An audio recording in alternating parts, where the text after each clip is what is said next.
श्रीगुरुभ्यो नमः। हरिः ओम्। श्रीगुरुभ्यो नमः हरिः ओम्। नारायणाय परिपूर्णगुणार्णवाय नारायणाय परिपूर्णगुणार्णवाय विश्वोदयस्थितिलयोन्नियतिप्रदाय विश्वोदयोस्थितिलयो नियतिप्रदाय ज्ञानप्रदाय विबुधासुरसौख्यदुःख ज्ञानप्रदाय विबुधासुरसौख्यदुःख सत्कारणाय वितताय नमो नमस्ते। तत्कारणाय वितताय नमो नमस्ते।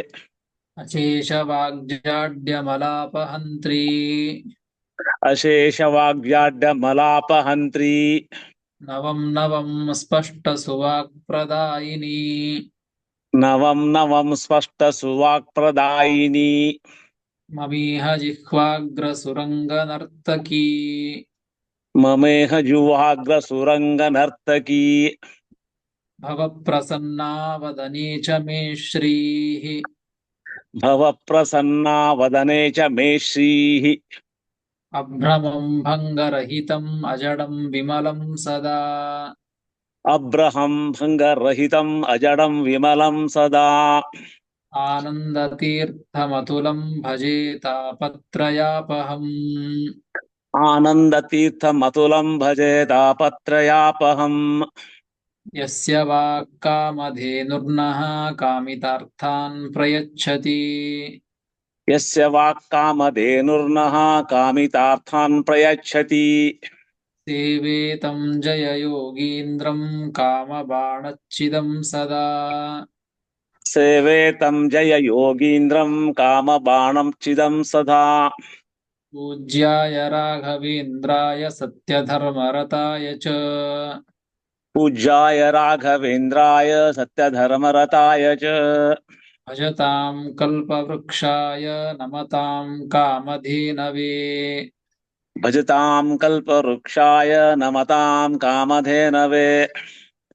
सत्याभिघ्नकराब्जोत्थान् पञ्चाशद्वर्षपूजकान् सत्याभिघ्नकराब्जोत्थान् 50 वर्षपूजकान् सत्यप्रमोदतीर्थार्यान् नौमिन्यायसुधारतान् सत्यप्रमोदतीर्थार्यान् नवमिन्याय सुधारतान् आपादमौलिपर्यन्तं गुरूणाम् आकृतिं स्मरेत्। आपादमौलिपर्यन्तं गुरूणाम् आकृतिं स्मरेत्। तेन विघ्नाः प्रणश्यन्ति सिद्ध्यन्ति च मनोरथाः। तेन विघ्नाः प्रणश्यन्ति सिद्ध्यन्ति च मनोरथाः। श्रीगुरुभ्यो नमः। हरिः ओम्। श्रीगुरुभ्यो नमः हरिः ओम्। ಶ್ರೀಮನ್ಮಹಾಭಾರತ ತಾತ್ಪರ್ಯ ನಿರ್ಣಯದ 2ನೇ ಅಧ್ಯಾಯ ಭಾರತ ವಾಕ್ಯೋದ್ಧಾರ. ಈ ಅಧ್ಯಾಯದಲ್ಲಿ ಶ್ರೀಮದಾಚಾರ್ಯರು ಹರಿಸರ್ವೋತ್ತಮತ್ವ ವಿಷಯದೊಳಗೆ ಅನೇಕ ಪ್ರಮಾಣಗಳನ್ನ ಉದಾಹರಣೆ ಮಾಡಿ ನಿರ್ಣಯವನ್ನ ಮಾಡ್ತಾ ಮತ್ತೊಂದು ಮಹಾಭಾರತದಲ್ಲಿರ್ತಕ್ಕಂತಹ ಭಗವದ್ಗೀತೆಯ ಮತ್ತೊಂದು ಪ್ರಮಾಣವನ್ನ ಉದಾಹರಣೆ ಮಾಡ್ತಾ ಇದ್ದಾರೆ. ಭಗವಂತ ಪ್ರಕೃತಿಗಿಂತಲೂ ಉತ್ತಮ ಎಂಬ ವಿಷಯದೊಳಗೆ ಪ್ರಕೃತ್ಯುತ್ತಮತ್ವೇ ಪ್ರಮಾಣಂ ಆಹ, ಪ್ರಕೃತಿಗಿಂತಲೂ ಭಗವಂತ ಉತ್ತಮ ಎನ್ನುವ ವಿಷಯದೊಳಗೆ ಪ್ರಮಾಣವನ್ನ ತಿಳಿಸಿಕೊಡ್ತಾ ಇದ್ದಾರೆ. 90ನೆಯ ಶ್ಲೋಕ. ಪರಂ ಭೂಯ ಪ್ರವಕ್ಷ್ಯಾಮಿ परं भूयः प्रवक्ष्यामि ಜ್ಞಾನಾನಾಂ ಜ್ಞಾನಮುತ್ತಮಂ ज्ञानानां ज्ञानमुत्तमम् ಯಜ್ಞಾತ್ವಾ ಮುನಯಃ ಸರ್ವೇ यज्ञात्वा मुनयः सर्वे ಪರಾಂ ಸಿದ್ಧಿಮಿತೋ ಗತಾಃ. परां सिद्धिमितो गताः. ಪರಂ ಭೂಯ ಪ್ರವಕ್ಷ್ಯಾಮಿ ಜ್ಞಾನಾನಾಂ ಜ್ಞಾನಮುತ್ತಮಂ ಯಜ್ಞಾತ್ವಾ ಮುನಯಃ ಸರ್ವೇ ಪರಾಂ ಸಿದ್ಧಿಮಿತೋ ಗತಾಃ ಎಂಬುದಾಗಿ 90ನೆಯ ಶ್ಲೋಕ. ಪದವಿಭಾಗ. ಪರಂ ಭೂಯಃ ಪ್ರವಕ್ಷ್ಯಾಮಿ ಜ್ಞಾನಾನಾಂ ಜ್ಞಾನಂ ಉತ್ತಮಂ ಯತ್ ಜ್ಞಾತ್ವಾ ಮುನಯಃ ಸರ್ವೇ ಪರಾಂ ಸಿದ್ಧಿಂ ಇತಃ ಗತಾಃ ಎಂಬುದಾಗಿ ಪದವಿಭಾಗ. ಏನ್ ಹೇಳ್ತಾ ಇದ್ದಾನೆ ಭಗವಂತ ಅರ್ಜುನನಿಗೆ ಹೇಳ್ತಾ ಇದ್ದದ್ದು, ಪರಂ ಭೂಯ ಪ್ರವಕ್ಷ್ಯಾಮಿ ಜ್ಞಾನಾನಾಂ ಜ್ಞಾನಮುತ್ತಮಂ. ಹಿಂದೆ ಬಂದಿದೆ, ಜ್ಞಾನ ಹಿಂದೆ ಬಂತು. ಜ್ಞಾನ ವಿಜ್ಞಾನಗಳನ್ನ, ವಿಜ್ಞಾನ ಸಹಿತವಾದ ಜ್ಞಾನವನ್ನ ನಿನಗೆ ಹೇಳ್ತೇನೆ ಅಂತ ಭಗವಂತ ಹೇಳಿದ್ದು. ಅದರ ಅರ್ಥವನ್ನ ತಿಳಿಸಿಕೊಟ್ಟದ್ದು. ಜ್ಞಾನ ವಿಜ್ಞಾನ ಶಬ್ದಗಳಿಗೆ ಜ್ಞೇಯ ವಿಜ್ಞೇಯ ಅಂತ ಅರ್ಥ. ಜ್ಞಾನವನ್ನ ತಿಳಿದುಕೊಳ್ಳೋದು ಅಂತ ಅನ್ನೋದಿಲ್ಲ, ಜ್ಞಾನವನ್ನ ಹೇಳ್ತೇನೆ ಅಂತ ಅನ್ನೋದಿಲ್ಲ, ಹೇಳಲಿಕ್ಕೆ ಬರೋದಿಲ್ಲ. ಜ್ಞಾನ ಇದು ಹೇಳುವಂತಹದ್ದಲ್ಲ, ಜ್ಞಾನವನ್ನ ಮಾಡಿಕೊಳ್ಳುವಂತಹದ್ದು. ವಸ್ತುವನ್ನ ತಿಳಿದುಕೊಳ್ಳುವುದು, ವಸ್ತುವಿನ ಬಗ್ಗೆ ಹೇಳುವುದು. ಹೀಗಾಗಿ ಜ್ಞಾನವನ್ನು ಹೇಳೋದು, ಜ್ಞಾನವನ್ನ ತಿಳಿದುಕೊಳ್ಳುವುದು ಅಂತ ವ್ಯವಹಾರ ಇಲ್ಲ. ಜ್ಞಾನ ಮಾಡಿಕೊಳ್ಳುವುದು ಅಂತ ಅನ್ಲಿಕ್ಕೆ ಬರ್ತದೆ.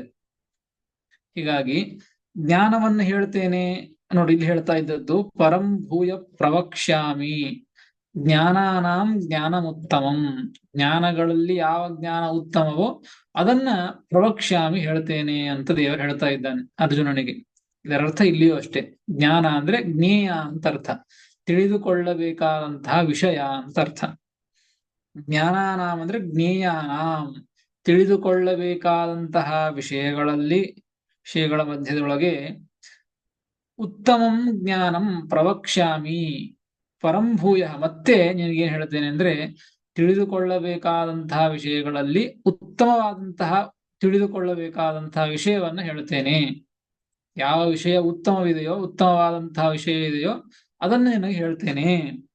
ಜ್ಞಾನಾನಾಂ ಅಂದ್ರೆ ಜ್ಞೇಯಾನಾಂ ಪರಂ ವಿಷಯೇನ ಉತ್ತಮಂ, ಭಾರೀ ಉತ್ತಮ, ಎಲ್ಲದಕ್ಕಿಂತಲೂ ಉತ್ತಮವಾದಂತಹ ಜ್ಞಾನವನ್ನ ಅಂದ್ರೆ ಜ್ಞೇಯವನ್ನ ಪ್ರವಕ್ಷ್ಯಾಮಿ ಹೇಳ್ತೇನೆ. ಅದು ಎಂತಹದ್ದು ಆ ಜ್ಞೇಯ ಅಂತಂದ್ರೆ, ತಿಳಿದುಕೊಳ್ಳಬೇಕಾದಂತಹ ಉತ್ತಮವಾದಂತಹದ್ದೇನಿದೆಯಲ್ಲ ಅದು ಎಂತಹದ್ದು ಅಂತಂದ್ರೆ, ಮುಂದೆ ಹೇಳ್ತಾನೆ ಭಗವಂತ, ಯಜ್ಞಾತ್ವಾ ಮುನಯಃ ಸರ್ವೇ ಪರಾಂ ಸಿದ್ಧಿಮಿತೋ ಗತಾಃ. ಯಾವುದನ್ನ ಜ್ಞಾನ ಮಾಡಿಕೊಂಡ್ರೆ ಸರ್ವೇ ಮುನಯಃ, ಎಲ್ಲ ಮುನಿಗಳು ಕೂಡ ಯಜ್ಞಾತ್ವ ಯಾವುದನ್ನ ತಿಳಿದುಕೊಂಡು ಇತಃ ಪರಾಂ ಸಿದ್ಧಿಂ ಗತಾಃ, ಈ ಸಂಸಾರದಿಂದ ಶ್ರೇಷ್ಠವಾದಂತಹ ಸಿದ್ಧಿಯನ್ನ ಹೊಂದಿದ್ದಾರೋ, ಅಂದ್ರೆ ಶ್ರೇಷ್ಠವಾದಂತಹ ಸಿದ್ಧಿ ಅಂದ್ರೆ ಅದು ಮೋಕ್ಷ ರೂಪವಾದಂತಹ ಸಿದ್ಧಿ ಅಂತ ಯಾವುದನ್ನ ತಿಳಿದುಕೊಂಡು ಅಂದ್ರೆ ಭಗವಂತನನ್ನ ತಿಳಿದುಕೊಂಡು ಅಂತ ಅರ್ಥ. ಯಾವ ಭಗವಂತನನ್ನ ತಿಳಿದುಕೊಂಡು ಎಲ್ಲಾ ಮುನಿಗಳು ಕೂಡ ಸಿದ್ಧಿಂ ಗತಾಹ, ಸಂಸಾರದಿಂದ ಅಥವಾ ಎರಡು ಬರೀತಾರೆ, ಇತಃ ಎಂಬುದಕ್ಕೆ ಸಂಸಾರಾತ್ ಜ್ಞಾನಾದ್ವಾ ಪರಾಂ ಸಿದ್ಧಿಂ ಗತಾಹ, ಸಂಸಾರದಿಂದ ಮುಕ್ತರಾಗಿ ಅಥವಾ ಜ್ಞಾನದಿಂದ ಮೋಕ್ಷವನ್ನ ಸಿದ್ಧಿಯನ್ನ ಪಡೆದು ಹೊಂತಾರೋ ಅಂತಹ ಜ್ಞೇಯವನ್ನ ನಿನಗೆ ಹೇಳ್ತೇನೆ ಅಂತ ಭಗವಂತ ಇಲ್ಲಿ ಹೇಳಿದ್ದು ಈ ಶ್ಲೋಕದಲ್ಲಿ. ಇದರಿಂದ ನಮಗೆ ಏನ್ ತಿಳಿಯುತ್ತದೆ ಅಂದ್ರೆ, ಭಗವಂತ ಪ್ರಕೃತಿಗಿಂತಲೂ ಉತ್ತಮ, ಎಲ್ಲದಕ್ಕಿಂತಲೂ ಉತ್ತಮ ಅಂತ ತಿಳಿದು ಬರ್ತದೆ. ಯಾಕೆ ಅಂದ್ರೆ, ಹೇಗೆ ತಿಳಿದು ಬರ್ತದೆ? ಜ್ಞಾನಾನಾಂ ಜ್ಞಾನ ಉತ್ತಮಂ ಪ್ರವಕ್ಷ್ಯಾಮಿ ಅಂತ ದೇವರು ಹೇಳಿದ್ದು. ಜ್ಞಾನಾನಾಂ ಜ್ಞಾನ ಉತ್ತಮಂ ಅನ್ಲಿಕ್ಕೆ ಜ್ಞೇಯಾನಾಂ ಜ್ಞೇಯ ಉತ್ತಮಂ ಅಂತ ಅರ್ಥ. ತಿಳಿದುಕೊಳ್ಳಬೇಕಾದಂತಹ ವಿಷಯಗಳ ಮಧ್ಯದಲ್ಲಿ ಉತ್ತಮವಾದಂತಹ ತಿಳಿದುಕೊಳ್ಳಬೇಕಾದಂತಹ ವಿಷಯ ಯಾವುದಿದೆಯೋ ಅದನ್ನು ಹೇಳ್ತೇನೆ ಅಂತ ಹೇಳ್ತಾ ಇದ್ದದರಿಂದಾಗಿ, ತಿಳಿದುಕೊಳ್ಳಬೇಕಾದಂತಹ ವಿಷಯ, ಉತ್ತಮವಾದ ವಿಷಯ ಅಂದ್ರೆ ಅದು ಭಗವಂತ. ಹೀಗಾಗಿ ಅವ ಎಲ್ಲ ಜ್ಞೇಯಗಳಿಗಿಂತಲೂ ಉತ್ತಮ ಅಂತ ಇದರಿಂದ ಸ್ಪಷ್ಟವಾಗಿ ತಿಳಿದು ಬರುತ್ತದೆ. ಅದಕ್ಕಾಗಿ ಈ ಶ್ಲೋಕವು ಕೂಡ ಪ್ರಕೃತ್ಯುತ್ತಮತ್ವೇ ಪ್ರಮಾಣಂ, ಈ ಜಗತ್ತಿಗಿಂತ ಉತ್ತಮ ಭಗವಂತ ಅನ್ನೋ ವಿಷಯದೊಳಗೆ ಪ್ರಮಾಣವಾಗ್ತದೆ. ಅದಕ್ಕೆ ಉದಾಹರಣೆ ಮಾಡಿದ್ದು. ಇನ್ನು ಮುಂದಿನ ಶ್ಲೋಕದಲ್ಲಿ ಇಲ್ಲಿ ಏನು ಭಗವಂತ ಪ್ರವಕ್ಷ್ಯಾಮಿ, ತಿಳಿದುಕೊಳ್ಳಬೇಕಾದಂತಹ ವಿಷಯಗಳ ಮಧ್ಯದಲ್ಲಿ ಯಾವುದು ಉತ್ತಮವೋ ಅದನ್ನ ಹೇಳ್ತೇನೆ ಅಂತ ಭಗವಂತ ಹೇಳಿದ್ದು. ಪ್ರತಿಜ್ಞೆ ಮಾಡಿದ್ದು ಹೇಳ್ತೇನೆ ಅಂತ ಹೇಳಿ. ಮುಂದಿನ ಶ್ಲೋಕದಲ್ಲಿ ಆ ತಿಳಿದುಕೊಳ್ಳಬೇಕಾದಂತಹ ಜ್ಞೇಯ ಏನಿದೆಯಲ್ಲ, ಆ ಪ್ರತಿಜ್ಞೆ ಮಾಡಿದ್ನಲ್ಲ ಹೇಳ್ತೇನೆ ಅಂತ ಭಗವಂತ, ಅದನ್ನೇ ಮುಂದಿನ ಶ್ಲೋಕದಲ್ಲಿ ತಿಳಿಸಿಕೊಡ್ತಾನೆ. ಆ ಜ್ಞೇಯ ಯಾವುದು ಅಂತ ಹೇಳಿ. 91ನೇ ಶ್ಲೋಕ. ಮಮ ಯೋನಿರ್ಮಹದ್ಬ್ರಹ್ಮ ಮಮ ಯೋನಿರ್ಮಹದ್ಬ್ರಹ್ಮ ತಸ್ಮಿನ್ ಗರ್ಭಂ ದಧಾಮ್ಯಹಂ ತಸ್ಮಿನ್ ಗರ್ಭಂ ದದಾಮ್ಯಹಂ ಸಂಭವಃ ಸರ್ವಭೂತಾನಾಂ ಸಂಭವಃ ಸರ್ವಭೂತಾನಾಂ ತತೋ ಭವತಿ ಭಾರತ. ತತೋ ಭವತಿ ಭಾರತ. ಮಮ ಯೋನಿರ್ಮಹದ್ಬ್ರಹ್ಮ ತಸ್ಮಿನ್ ಗರ್ಭಂ ದಧಾಮ್ಯಹಂ ಸಂಭವಃ ಸರ್ವಭೂತಾನಾಂ ತತೋ ಭವತಿ ಭಾರತ ಎಂಬುದಾಗಿ 91ನೆಯ ಶ್ಲೋಕ. ಪದವಿಭಾಗ. ಮಮ ಯೋನಿಹಿ ಮಹತ್ ಬ್ರಹ್ಮ ತಸ್ಮಿನ್ ಗರ್ಭಂ ದಧಾಮಿ ಅಹಂ ಸಂಭವಃ ಸರ್ವಭೂತಾನಾಂ ತತಃ ಭವತಿ ಭಾರತ ಎಂಬುದಾಗಿ ಪದವಿಭಾಗ. ಇಲ್ಲಿ ಪ್ರತಿಜ್ಞಾತಂ ಜ್ಞೇಯಂ ಆಹ. ಹಿಂದೆ ಏನು ಭಗವಂತ ಪ್ರತಿಜ್ಞೆ ಮಾಡಿದ್ದನಲ್ಲ, ಜ್ಞೇಯಗಳಲ್ಲಿ ಉತ್ತಮವಾದ ಜ್ಞೇಯವನ್ನ ಹೇಳುತ್ತೇನೆ ಅಂತ ಪ್ರತಿಜ್ಞೆ ಮಾಡಿದಂತಹ ಆ ಜ್ಞೇಯವನ್ನ ಇಲ್ಲಿ ತಿಳಿಸಿಕೊಡ್ತಾ ಇದ್ದಾನೆ. ಮಹದ್ಬ್ರಹ್ಮ ಎಂಬುದಕ್ಕೆ ಪ್ರಕೃತಿ ಅಂತ ಬರೀತಾರೆ. ಮಹತ್ ಆದಂತಹ ಬ್ರಹ್ಮ ಶಬ್ದಕ್ಕೆ ಪೂರ್ಣ ಅಂತ ಅರ್ಥ ಇದೆ. ಮಹತ್ತಾದಂತಹ ಪೂರ್ಣವಾದಂತಹದ್ದು ಅಂದ್ರೆ ಎಲ್ಲದಕ್ಕೆ ಬ್ರಹ್ಮಾದಿ ಎಲ್ಲ ದೇವತೆಗಳಿಗಿಂತಲೂ ಉತ್ತಮವಾದಂತಹ ಅಂದ್ರೆ ಅದು ಲಕ್ಷ್ಮೀದೇವಿ, ಪ್ರಕೃತಿ ಅಂತ ಅರ್ಥ. ಪ್ರಕೃತಿ ತತ್ವ, ಅದು ಪ್ರಕೃತಿ ಅಭಿಮಾನಿ ಲಕ್ಷ್ಮೀದೇವಿ ಮಹದ್ ಬ್ರಹ್ಮ ಎಂಬುದಕ್ಕೆ. ಹೀಗಾಗಿ ಆ ಮಹದ್ ಬ್ರಹ್ಮ, ಆ ಪ್ರಕೃತಿ ಏನಿದೆಯಲ್ಲ, ಮಮ ಯೋನಿಹಿ, ಯೋನಿ ಶಬ್ದಕ್ಕೆ ಅರ್ಥವನ್ನು ಹೇಳ್ತಾರೆ. ಗರ್ಭಾದಾನಾರ್ಥ ಯೋನಿರ್ಭಾರ್ಯ ತಥಾ ಸ್ಥಾನಂ ಯೋನಿಹಿ ಕಾರಣಮೇವ ಚ ಇತಿ ಶಬ್ದ ನಿರ್ಣಯದೊಳಗೆ ಯೋನಿ ಶಬ್ದಕ್ಕೆ ಅರ್ಥವನ್ನು ಹೇಳಿದ್ದು. ಯೋನಿ ಅಂದ್ರೆ ಭಾರ್ಯ, ಹೆಂಡತಿಗೆ ಯೋನಿ ಅಂತ ಕರೆಯುವಂತಹ ಒಂದು ರೂಢಿ. ಮತ್ತು ಸ್ಥಾನ ಶಬ್ದ, ಯೋನಿ ಎಂಬುದಕ್ಕೆ ಸ್ಥಾನ ಅಂತ ಅರ್ಥ, ಮತ್ತು ಯೋನಿ ಎಂಬುದಕ್ಕೆ ಕಾರಣ ಅಂತೂ ಅರ್ಥವನ್ನ ಈ ರೀತಿಯಾಗಿ ಶಬ್ದ ನಿರ್ಣಯದಲ್ಲಿ ತಿಳಿಸಿಕೊಟ್ಟಿದ್ದಾರೆ. ಹೀಗಾಗಿ ಭಗವಂತ ಇಲ್ಲಿ ಹೇಳ್ತಾ ಇದ್ದದ್ದೇನು, ಮಹದ್ಬ್ರಹ್ಮ ಮಮ ಯೋನಿಹಿ. ಮಹದ್ಬ್ರಹ್ಮ ಅಂದ್ರೆ ಪ್ರಕೃತಿಯು ನನಗೆ ಯೋನಿ ಅಂದ್ರೆ ಅದಕ್ಕೆ ಹೇಳಿದ್ರು ಮಮ ಗರ್ಭಾದಾನಾರ್ಥ ಸ್ಥಾನಂ ಅಂತ ಅರ್ಥ. ಭಗವಂತ ಜಗತ್ತನ್ನ ಸೃಷ್ಟಿ ಮಾಡಬೇಕಾದರೆ ಗರ್ಭಾಧಾರಣವನ್ನು ಮಾಡಬೇಕು. ಈ ಭಗವಂತ ಗರ್ಭಾಧಾನವನ್ನ ಎಲ್ಲಿ ಮಾಡಿದ್ದು? ಪ್ರಕೃತಿಯಲ್ಲಿ ಗರ್ಭಾಧಾನವನ್ನ ಮಾಡಿದ್ದು. ಅದಕ್ಕೆ ಹೇಳಿದ್ದು ಅಹಂ ತಸ್ಮಿನ್ ಗರ್ಭಂ ದಧಾಮಿ ಅಂತ ಮುಂದೆ ಹೇಳ್ತಾನೆ. ಮಹದ್ ಬ್ರಹ್ಮ ಮಮ ಯೋನಿಹಿ, ಆ ಪ್ರಕೃತಿ ಏನಿದೆಯಲ್ಲ ನನಗೆ ಅದು ಗರ್ಭಾಧಾನ ಮಾಡಲಿಕ್ಕೆ ಅದು ಸ್ಥಾನ. ಹೀಗೆ ಪುರುಷನಿಗೆ ಗರ್ಭಾಧಾನ ಮಾಡಲಿಕ್ಕೆ ಸ್ತ್ರೀ ಸ್ಥಾನಳಾಗ್ತಾಳೋ, ಆ ರೀತಿಯಾಗಿ ಭಗವಂತ ಜಗತ್ತನ್ನ ಸೃಷ್ಟಿ ಮಾಡುವುದಕ್ಕಾಗಿ ಗರ್ಭಾಧಾನವನ್ನ ಮಾಡಬೇಕು, ಗರ್ಭವನ್ನ ಇಡಬೇಕು. ಅದಕ್ಕೆ ಸ್ಥಾನ ಯಾವುದು ಅಂದ್ರೆ ಪ್ರಕೃತಿ. ಅದಕ್ಕೆ ಹೇಳಿದ ಮುಂದೆ ಭಗವಂತ ತಸ್ಮಿನ್ ಗರ್ಭಂ ಅಹಂ ದಧಾಮಿ, ಆ ಪ್ರಕೃತಿ ನನಗೆ ಗರ್ಭಾಧಾನಕ್ಕೆ ಸ್ಥಾನವಾದ್ದರಿಂದ ಆ ಪ್ರಕೃತಿಯಲ್ಲಿ ನಾನು ಅಹಂ ಗರ್ಭಂ ದಧಾಮಿ, ಆ ಪ್ರಕೃತಿ ಒಳಗೆ ನಾನು ಗರ್ಭವನ್ನ ಇಡ್ತೇನೆ, ಗರ್ಭಾಧಾನವನ್ನ ಮಾಡ್ತೇನೆ. ಮುಂದೆ ಏನ್ ಮಾಡ್ತೇನೆ ಅಂದ್ರೆ ಸಂಭವ ಸರ್ವಭೂತಾನಾಂ ತಥೋ ಭವತಿ ಭಾರತ. ಹೇ ಭಾರತ, ಹೇ ಅರ್ಜುನನೇ, ಮುಂದೆ ಏನ್ ಮಾಡ್ತೇನೆ ಅಂದ್ರೆ ತತಃ, ಆ ಪ್ರಕೃತಿಯಲ್ಲಿ ಗರ್ಭವನ್ನು ಇಡ್ತೇನೆ, ಗರ್ಭಾಧಾನವನ್ನು ಮಾಡ್ತೇನೆ. ಮುಂದೆ ಆ ಪ್ರಕೃತಿಯಿಂದ ಸರ್ವಭೂತಾನಾಂ ಸಂಭವ ಭವತಿ, ಆ ಪ್ರಕೃತಿಯಿಂದ ಎಲ್ಲ ಜೀವರಾಶಿಗಳ ಸಂಭವ ಅಂದ್ರೆ ಉತ್ಪತ್ತಿ, ಎಲ್ಲ ಜೀವರಾಶಿಗಳ ಸೃಷ್ಟಿಯನ್ನ ನಾನು ಮಾಡ್ತೇನೆ. ಎಲ್ಲ ಜೀವರಾಶಿಗಳ ಸೃಷ್ಟಿ ಅದರಿಂದ ಆಗ್ತದೆ. ಪ್ರಕೃತಿಯಲ್ಲಿ ಗರ್ಭವನ್ನ ಇಡ್ತೇನೆ, ಆ ಪ್ರಕೃತಿಯ ಮುಖಾಂತರವಾಗಿ ಎಲ್ಲ ಜೀವರ ಸೃಷ್ಟಿ ಆಗ್ತದೆ. ಸರ್ವಭೂತಾನ ತತಃ ಸಂಭವ ಭವತಿ.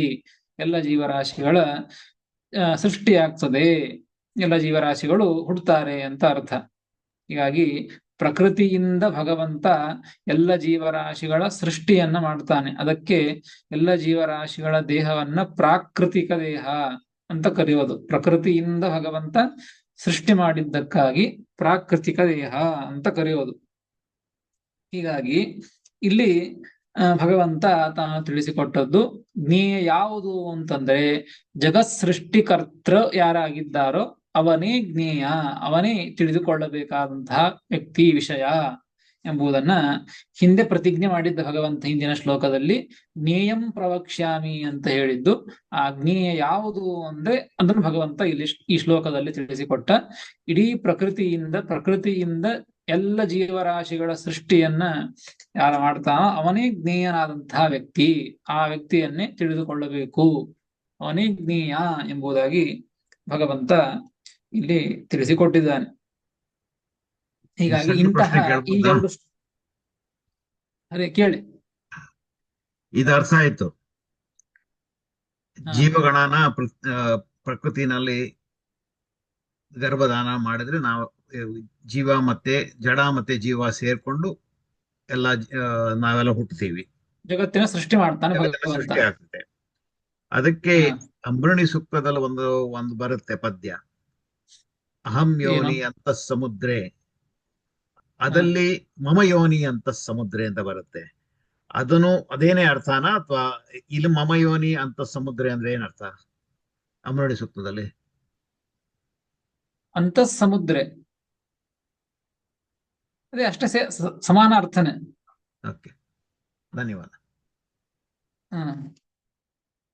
ಆಚಾರ್ಯ ಇನ್ನೊಂದು, ಈಗ ಇಲ್ಲಿ ಇದು ಬರೀ ಭೂಮಿ ಸೃಷ್ಟಿಗ ಇಲ್ಲ ಬ್ರಹ್ಮಾಂಡ ಸೃಷ್ಟಿಗೆ ಅಪ್ಲೈ ಆಗತ್ತ? ಇದು ಪ್ರಕೃತಿನ ಇಡೀ ಜಗತ್ ಸೃಷ್ಟಿನೇ, ಜಗತ್ ಸೃಷ್ಟಿ ಕಂಪ್ಲೀಟ್. ಹೌದೌದು, ಭೂಮಿ ಅಂತ ಅಷ್ಟೇ ಅಲ್ಲ, ಇಡೀ ಜಗತ್ತು, 14 ಲೋಕಾತ್ಮಕವಾದ ಜಗತ್ತು. ನೋಡಿ ಮುಂದೆ, ಆದರಾತ್ ತತ್ರೈವ ಪ್ರಮಾಣಂ ಆಹ. ನೋಡಿ, ಈ 2 ಶ್ಲೋಕಗಳ ಮುಖಾಂತರವಾಗಿ ಶ್ರೀಮದಾಚಾರ್ಯರು ಇವುಗಳನ್ನ ಹರಿಸರ್ವೋತ್ತಮತ್ವ ವಿಷಯದೊಳಗೆ ಪ್ರಮಾಣವನ್ನ ಉದಾಹರಣೆ ಮಾಡಿದ್ದು. ಪ್ರಕೃತಿಗಿಂತಲೂ ಭಗವಂತ ಉತ್ತಮ ಎಂಬುದನ್ನ, ಪ್ರಕೃತಿಯಿಂದಲೇ ಜಗತ್ತು ಹುಟ್ಟಿದೆ ಅಂದ್ರೆ ಜಗತ್ತಿಗೆ ಎಲ್ಲ ವ್ಯಕ್ತಿಗಳಿಗಿಂತಲೂ ಪ್ರಕೃತಿ ಉತ್ತಮ ಅಂತ ಅರ್ಥ. ಆ ಪ್ರಕೃತಿಗಿಂತಲೂ ಭಗವಂತ ಉತ್ತಮ ಅಂದ್ರೆ ಸರ್ವೋತ್ತಮ ಅಂತ ಅರ್ಥ. ಹೀಗೆ 2 ಶ್ಲೋಕಗಳನ್ನ ಉದಾಹರಣೆ ಮಾಡಿ ಹರಿ ಸರ್ವೋತ್ತಮತ್ವ ವಿಷಯದಲ್ಲಿ ಪ್ರಮಾಣವನ್ನ ಕೊಟ್ಟು ನಿರ್ಣಯವನ್ನ ಮಾಡಿದ್ದು. ಇನ್ನು ಮುಂದೆ, ಆದರ ತತ್ರೈವ ಪ್ರಮಾಣಂ ಆಹ. ಭಗವದ್ಗೀತಾ ಮಹಾಭಾರತವೇ ಶ್ರೇಷ್ಠವಾದಂತಹ ಗ್ರಂಥ. ಅದರೊಳಗೂ ಇನ್ನೂ ವಿಶೇಷವಾದಂತಹ ಭಾಗ ಅಂದ್ರೆ ಭಗವದ್ಗೀತಾ. ಹೀಗಾಗಿ ಅದರ ಮೇಲೆ ಭಾರಿ ಆದರ. ಹೀಗಾಗಿ ತತ್ರೈವ ಪ್ರಮಾಣಂ ಆಹ, ಅಲ್ಲಿರುವಂತಹ ಮತ್ತೊಂದು ಪ್ರಮಾಣವನ್ನೇ ಶ್ರೀಮದಾಚಾರ್ಯರು ಕೊಡ್ತಾ ಇದ್ದಾರೆ. 92ನೆಯ ಶ್ಲೋಕ. ದ್ವಾವಿಮೌ ಪುರುಷೌ ಲೋಕೆ ದ್ವಾಮಿಮೌ ಪುರುಷೌ ಲೋಕೆ ಕ್ಷರಶ್ಚಾಕ್ಷರ ಏವ ಚ ಕ್ಷರಶ್ಚಾಕ್ಷರ ಏವ ಚ ಕ್ಷರಃ ಸರ್ವಾಣಿ ಭೂತಾನಿ ಕ್ಷರಃ ಭೂತಾನಿ ಕೂಟಸ್ಥೋಕ್ಷರ ಉಚ್ಯತೆ. ಕೂಟಸ್ಥೋಕ್ಷರ ಉಚ್ಯತೆ. ದ್ವಾವಿಮೌ ಪುರುಷೌ ಲೋಕೆ ಕ್ಷರಶ್ಚಾಕ್ಷರ ಏವ ಚ ಕ್ಷರಃ ಸರ್ವಾಣಿ ಭೂತಾನಿ ಕೂಟಸ್ಥೋಕ್ಷರ ಉಚ್ಯತೆ ಎಂಬುದಾಗಿ 92ನೆಯ ಶ್ಲೋಕ. ಪದವಿಭಾಗ. ದ್ವೌ ಇಮೌ ಪುರುಷೌ ಲೋಕೆ ಕ್ಷರಃ ಚ ಅಕ್ಷರಃ ಏವ ಚ ಕ್ಷರಃ ಸರ್ವಾಣಿ ಭೂತಾನಿ ಕೂಟಸ್ಥಃ ಅಕ್ಷರಃ ಉಚ್ಯತೆ ಎಂಬುದಾಗಿ ಪದ ವಿಭಾಗ. ದ್ವಾವಿಮೌ ಪುರುಷೌ ಲೋಕೆ, ಭಗವಂತ ಕೃಷ್ಣ ಪರಮಾತ್ಮ ಹೇಳ್ತಾ ಇದ್ದದ್ದು ಅರ್ಜುನನಿಗೆ ಗೀತೆಯಲ್ಲಿ. ಇಮೌ ದ್ವೌ ಪುರುಷೌ, ಇಮೌ ದ್ವೌ ಪುರುಷೌ ಲೋಕೆ. ಇಮೌ ಅಂದ್ರೆ ಪ್ರಸಿದ್ಧವಾದಂತಹ ಅಂತ ಅರ್ಥ. ಆ ಅರ್ಥದಲ್ಲಿ ಇಮೌ ಅಂತ ಪ್ರಯೋಗ ಮಾಡಿದ್ದು. ಇಮೌ ಅಂದ್ರೆ ಪ್ರಸಿದ್ಧವಾದಂತಹ ದ್ವೌ ಪುರುಷೌ ಲೋಕೆ. ಪುರುಷವು ಶಬ್ದಕ್ಕೆ ಪುರುಷರು ಅಂದ್ರೆ ಗಂಡಸರು ಅಂತ ಅರ್ಥ ಅಲ್ಲ. ಪುರುಷ ಶಬ್ದಕ್ಕೆ ಚೇತನ ಅಂತ ಅರ್ಥ. ಪುರಿ ಶೇತೆ, ದೇಹದೊಳಗೆ ಇರುವಂಥವರು ಅಂತ ಅರ್ಥ. ದೇಹದೊಳಗಿರುವಂಥವರು ಅಂದ್ರೆ ಚೇತನ, ಜೀವ ಅಂತ ಅರ್ಥ, ಚೇತನ ಅಂತ ಅರ್ಥ. ಹೀಗಾಗಿ ಎರಡು ತರಹದ ಚೇತನರು ಇದ್ದದ್ದು. ಇಮೌ ದ್ವೌ ಪುರುಷೌ ಲೋಕೆ, ಎರಡು ತರಹದ ಚೇತನರು. ಅದು ಯಾರು ಅಂತಂದ್ರೆ ಕ್ಷರಶ್ಚ ಕ್ಷರ ಏವಚ ಅಂತ ದೇವರು ಹೇಳ್ತಾ ಇದ್ದಾನೆ. ಕ್ಷರಃ ಚ ಅಕ್ಷರಃ, ಕ್ಷರ ಪುರುಷ ಮತ್ತು ಅಕ್ಷರ ಪುರುಷ ಅಂತ ಎರಡು ತರಹದ ಚೇತನರು.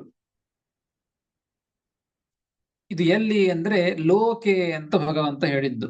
ಲೋಕದೊಳಗೆ, ಲೋಕದೊಳಗೆ ಕ್ಷರ ಮತ್ತು ಅಕ್ಷರ ಅಂತ ಎರಡು. ಲೋಕ ಶಬ್ದಕ್ಕೆ ಜಗತ್ತು ಅಂತ ಅರ್ಥ ಅನಿಸ್ತದೆ. ಆದ್ರೆ ಟಿಪ್ಪಣಿಕಾರ ಬರೀತಾರೆ ಲೋಕೆ ಎಂಬುದಕ್ಕೆ ಈಶಿತವ್ಯ ವರ್ಗೇ, ನಿಯಾಮಕ ಅಲ್ಲ, ನಿಯಾಮಕರಿಂದ ನಿಯಮ್ಯರಾದಂತಹ ವ್ಯಕ್ತಿಗಳು. ನಿಯಮ್ಯ ಈಶಿತವ್ಯ ವರ್ಗ ಅಂದ್ರೆ ಯಾರು ತಾವು ನಿಯಮ್ಯರಾಗಿರುತ್ತಾರೋ ಅಂತಹ ಒಂದು ಪಕ್ಷದಲ್ಲಿ ಅಂತ ಅರ್ಥ. ಅವರೊಳಗೆ ಎರಡು ತರಹ. ಯಾರು ನಿಯಮ್ಯರಾಗಿದ್ದಾರೋ, ಮತ್ತೊಬ್ಬರಿಂದ ನಿಯಾಮಕ್ಕೆ ಒಳಗಾಗಿದ್ದಾರೋ ಅಂಥವರಲ್ಲಿ ಎರಡು ತರಹದ್ದು. ಒಂದು ಕ್ಷರ ಪುರುಷ, ಮತ್ತೊಂದು ಅಕ್ಷರ ಪುರುಷ ಅಂತ ಹೇಳಿ. ದ್ವಾವೇವ, ಏವಕಾರ ಇದೆ. ಏವ ಅಂದ್ರೆ ಎರಡೇ ತರಹದ್ದು, ಇನ್ನು ಬೇರೆ ಇಲ್ಲೇ ಇಲ್ಲ ಅಂತ ಅರ್ಥ. ಯಾವುದು ಅಂತಂದ್ರೆ ಕ್ಷರಃ ಸರ್ವಾಣಿ ಭೂತಾನಿ. ಆ ಎರಡು ತರಹದ ಚೇತನರು ಯಾವುದು ಅಂತಂದ್ರೆ ಸರ್ವಾಣಿ ಭೂತಾನಿ ಕ್ಷರಃ, ಎಲ್ಲ ಜೀವರಾಶಿಗಳು, ಅದು ಕ್ಷರ ಪುರುಷ ಅಂತ ಅರ್ಥ.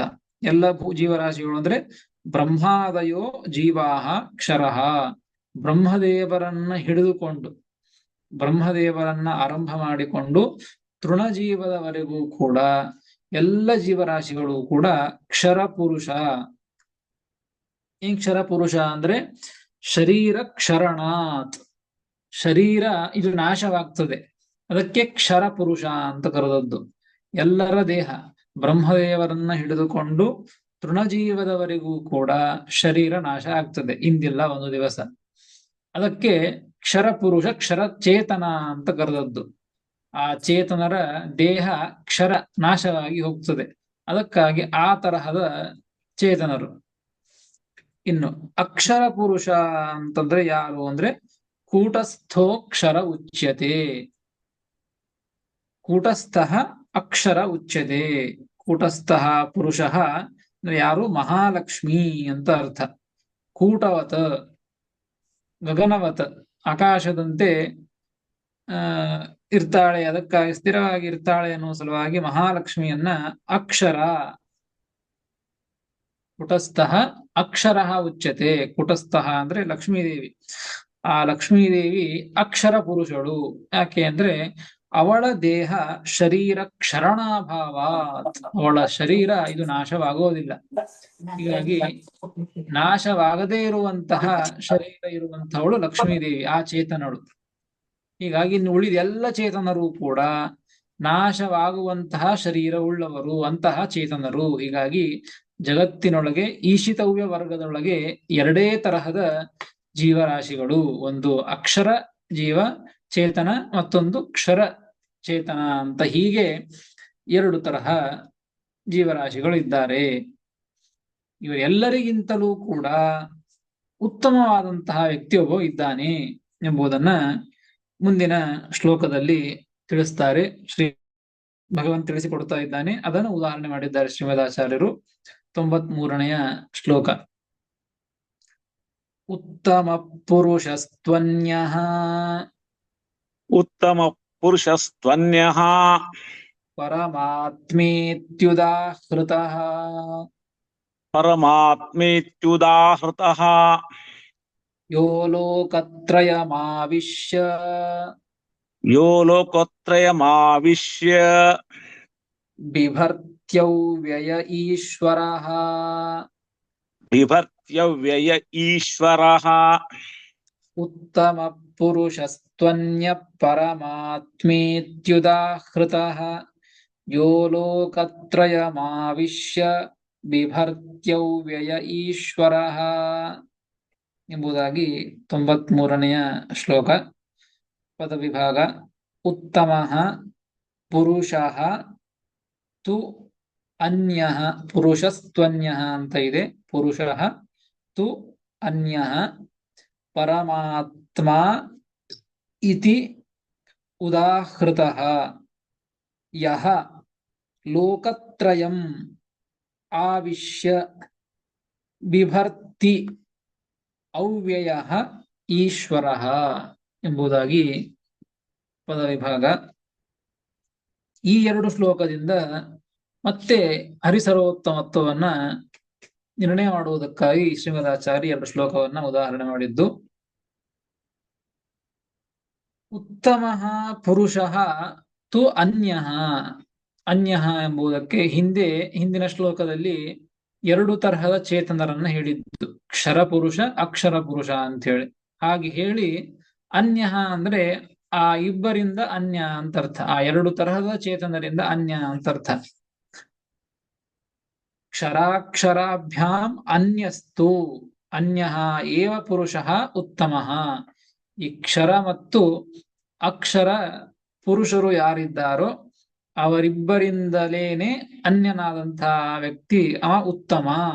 ಉತ್ತಮಃ ಪುರುಷಸ್ತ್ವನ್ಯಃ. ಅನ್ಯಃ ಪುರುಷಃ ಉತ್ತಮಃ ಅಂತ ಹೀಗೆ ಅನ್ವಯವನ್ನು ಮಾಡಿಕೊಳ್ಳಬೇಕು. ನತು ಅನಯೋಃ ಏಕಃ ಪುರುಷೋತ್ತಮಃ ಕಥ್ಯತೆ ಇತಿ ಭಾವಃ. ಹೊರತು ಈ ಇಬ್ಬರೊಳಗ ಅನ್ಯಃ ಅಂದ್ರೆ ಈ ಶ್ಲೋಕದಲ್ಲಿ ಹೇಳಿದ್ದು ಉತ್ತಮ ಪುರುಷಸ್ತ್ವನ್ಯಃ. ಉತ್ತಮ ಪುರುಷ ಅನ್ಯಃ ಅಂದ್ರೆ ಇವರಿಬ್ಬರೊಳಗ ಒಬ್ಬವ ಉತ್ತಮ ಪುರುಷ ಅಂತ ಹಾಗೆ ಅರ್ಥ ಮಾಡಿಕೊಳ್ಳೋದಲ್ಲ. ಇವರಿಬ್ಬರಿಂದ ಅನ್ಯನಾದಂತಹ ವ್ಯಕ್ತಿ. ಅನಯೋ ಏಕಃ ಪುರುಷೋತ್ತಮ ನ ಕಥ್ಯತೆ. ಇವರಿಬ್ಬರೊಳಗ ಒಬ್ಬನನ್ನ ಪುರುಷೋತ್ತಮ ಅಂತ ಹೇಳ್ತಾ ಇಲ್ಲ, ಬೇರೆಯವರನ್ನು ಇಬ್ಬರಿಂದಲೂ ಕೂಡ ಬೇರೆಯಾದಂತಹ ವ್ಯಕ್ತಿಯನ್ನ ಉತ್ತಮ ಅಂತ ಹೇಳ್ತಾ ಇದ್ದದ್ದು. ಉತ್ತಮ ಪುರುಷಸ್ತ್ವನ್ಯಃ ಅಂತ ಕೃಷ್ಣ ಪರಮಾತ್ಮ ಅರ್ಜುನನಿಗೆ ತಿಳಿಸಿಕೊಡ್ತಾ ಇದ್ದಾನೆ. ಅನ್ಯಸ್ಯ ಪುರುಷೋತ್ತಮತ್ವೇ ಶ್ರುತ್ಯಾದಿ ಸಮ್ಮತಿಂ ಆಹ. ಇವರಿಬ್ಬರಿಗಿಂತ ಉತ್ತಮ ಮತ್ತೊಬ್ಬ ಇದ್ದ ಅಂತ ಯಾಕೆ ಹೇಳ್ಬೇಕು? ಇವರಿಬ್ಬರೊಳಗೇನೆ ಒಬ್ಬರು ಉತ್ತಮ, ಲಕ್ಷ್ಮೀದೇವಿ ಉತ್ತಮ ಅಂತ ಹೇಳ್ಬಿಟ್ರೆ ಆಗ ಹೋಗ್ತದಲ್ಲ. ಮತ್ತೊಬ್ಬ ಪುರುಷನನ್ನ ತಂದು ಅವ ಉತ್ತಮ ಅಂತ ಯಾಕೆ ಹೇಳ್ಬೇಕು ಅಂತನ್ಲಿಕ್ಕೆ ಪ್ರಶ್ನೆ ಬಂದ್ರೆ ಅದಕ್ಕೆ ಶ್ರುತಿ ಮೊದಲಾದಂತಹ ಪ್ರಮಾಣಗಳಿಂದ ತಿಳಿಸಿಕೊಡ್ತಾ ಇದ್ದಾನೆ ಭಗವಂತ. ಇವರಿಬ್ಬರಿಗಿಂತಲೂ ಅನ್ಯನಾದಂತಹ ವ್ಯಕ್ತಿನೇ ಉತ್ತಮ ಅನ್ನೋ ವಿಷಯದೊಳಗೆ ಪ್ರಮಾಣಗಳಿವೆ ಅಂತ ಈ ಶ್ಲೋಕದಲ್ಲಿ ತಿಳಿಸ್ತಾನೆ ಭಗವಂತ. ಪರಮಾತ್ಮೇತ್ಯುದಾಹೃತಃ ಅರ್ಜುನನಿಗೆ ಹೇಳ್ತಾ ಇದ್ದಾನೆ. ಉತ್ತಮ ಪುರುಷಸ್ತ್ವನ್ಯ, ಅನ್ಯ ಪುರುಷ ಉತ್ತಮ, ಅವನಿಗೆ ಅನ್ಯ ಪುರುಷನೇ ಉತ್ತಮ ಅಂತ ಯಾಕೆ ಹೇಳ್ಬೇಕು ಅಂದ್ರೆ ಆ ಅನ್ಯ ಪುರುಷನನ್ನೇ ಪರಮಾತ್ಮ ಅಂತ ಶ್ರುತಿ ಮೊದಲಾದವುಗಳು ಉದಾಹರಣೆ ಮಾಡಿವೆ. ಎಲ್ಲಿ ಮಾಡಿವೆ ಅಂತನ್ಲಿಕ್ಕೆ ಟಿಪ್ಪಣಿಕಾರರು ಕೊಡ್ತಾರೆ. ಪರಮಾತ್ಮ ವ್ಯವಸ್ಥಿತ ಅಂತ ಒಂದು ಪ್ರಮಾಣ. ಪರಮಾತ್ಮ ವ್ಯವಸ್ಥಿತ ಅಂತ ಅಲ್ಲಿ ಪರಮಾತ್ಮ ಶಬ್ದವನ್ನ ಪ್ರಯೋಗ ಮಾಡಿದ್ದಾರೆ. ಆತ್ಮ ನಾರಾಯಣ ಪರಹ, ನಾರಾಯಣ ಪರಹ ಆತ್ಮ ಅಂತ ಹೇಳಿದ್ದಾರೆ. ನಾರಾಯಣ ಶ್ರೇಷ್ಠನಾದಂತಹ ಆತ್ಮ ಅಂತ ಪ್ರಯೋಗ ಮಾಡಿದ್ದಾರೆ ಶ್ರುತಿಯಲ್ಲಿ ಇದೆ. ಹೀಗಾಗಿ ಹೀಗೆ ಅನೇಕ ಪ್ರಮಾಣಗಳ ಉದಾಹರಣೆ ಮಾಡಿದ್ದರಿಂದ ಪರಮಾತ್ಮ ಅದು ಉತ್ತಮವಾದಂತಹ ಆತ್ಮ, ಪುರುಷೋತ್ತಮ ಅಂತಂದ್ರೆ ಅದು ಇವರಿಬ್ಬರಿಂದ ಅನ್ಯನಾದಂತಹ ವ್ಯಕ್ತಿಯನ್ನೇ ಪುರುಷೋತ್ತಮ ಅಂತ ತಿಳಿದುಕೊಳ್ಳಬೇಕು. ಅವನು ನಾರಾಯಣ ಅಂತ ಸ್ಪಷ್ಟ ಆಗ್ತದೆ.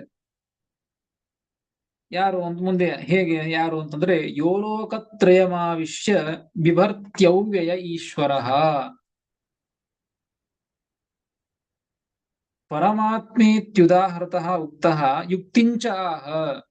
ಪರಮಾತ್ಮ ಶ್ರೇಷ್ಠನಾದಂತಹ ಆತ್ಮ ಉತ್ತಮನಾದಂತಹ ಪುರುಷ ಅನ್ಯ ಇದ್ದಾನೆ ಅಂತ ಹೇಳಲಿಕ್ಕೆ ಶ್ರುತಿಯನ್ನ ಪ್ರಮಾಣ ಉದಾಹರಣೆ ಕೊಟ್ಟಿದ್ದು. ಪರಮಾತ್ಮ ಅಂತ ಶ್ರುತಿಗಳು ಕರೆದಿವೆ, ಅದಕ್ಕೆ ಪ್ರಮಾಣ ಅಂತ. ಇದು ಯುಕ್ತಿಯನ್ನ ಮುಂದಿನ 2 ಪಾದಗಳಿಂದ ಯುಕ್ತಿಯನ್ನ ತಿಳಿಸಿಕೊಡ್ತಾ ಇದ್ದಾರೆ. ಯೋಲೋಕತ್ರಯಮಾವಿಶ್ಯ ಬಿಭರ್ತ್ಯ ಅವ್ಯಯ ಈಶ್ವರ. ಯುಕ್ತಿಯನ್ನ ತರ್ಕದಿಂದ ತಿಳಿಸಿಕೊಡ್ತಾ ಇದ್ದಾರೆ. ಏನು?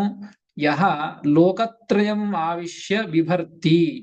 ಯಾವ ವ್ಯಕ್ತಿ 3 ಲೋಕಗಳನ್ನು, ಇಡೀ ಎಲ್ಲ ಲೋಕಗಳನ್ನು ಕೂಡ ಪ್ರವೇಶ ಮಾಡಿ ಬಿಭರ್ತಿ, ಆ ಇಡೀ ಜಗತ್ತನ್ನ ಧಾರಣ ಮಾಡ್ತಾನೆ, ಇಡೀ ಜಗತ್ತನ್ನ ರಕ್ಷಣೆ ಮಾಡ್ತಾನೆ ಅಂತ ಹೇಳ್ತಾ ಇದ್ದದ್ದು. ಯೋಲೋಕತ್ರಯಮಾವಿಶ್ಯ ವಿಭರ್ತಿ ಅಂತ. ಉತ್ತಮ ಅಂತ ಹೇಗೆ ಗೊತ್ತಾಗ್ತದೆ ಅಂತಂದ್ರೆ ಅದಕ್ಕೆ ತರ್ಕ. ಏನು ತರ್ಕ ಅಂದ್ರೆ ಯೋಹಿ ಯಸ್ಯ ಧಾರಣ ಪೋಷಣ ಕರ್ತ ಸಹ ತಸ್ಮಾದ್ ಉತ್ತಮ ಅಂತ ತರ್ಕ.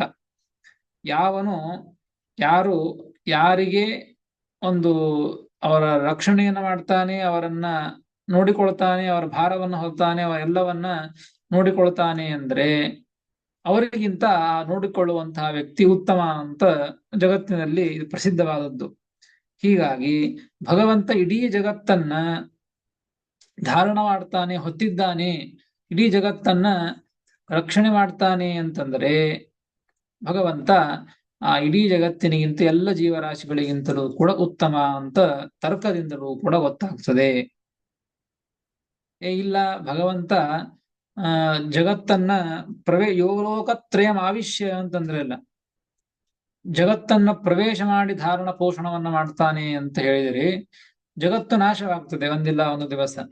ಅಂದಮೇಲೆ ಒಳಗಿರ್ತಕ್ಕಂತಹ ಆ ಪರಮಾತ್ಮನ ಆ ವ್ಯಕ್ತಿಯು ಕೂಡ ನಾಶ ಆಗಿ ಹೋಗ್ತಾನಲ್ಲ, ಅವ ಹೇಗೆ ಉತ್ತಮನಾಗ್ತಾನೆ ಅಂತ ಪ್ರಶ್ನೆ ಕೇಳಿದರೆ ಅದಕ್ಕೆ ಭಗವಂತ ಉತ್ತರ ಕೊಟ್ಟ. ಅವ್ಯಯ.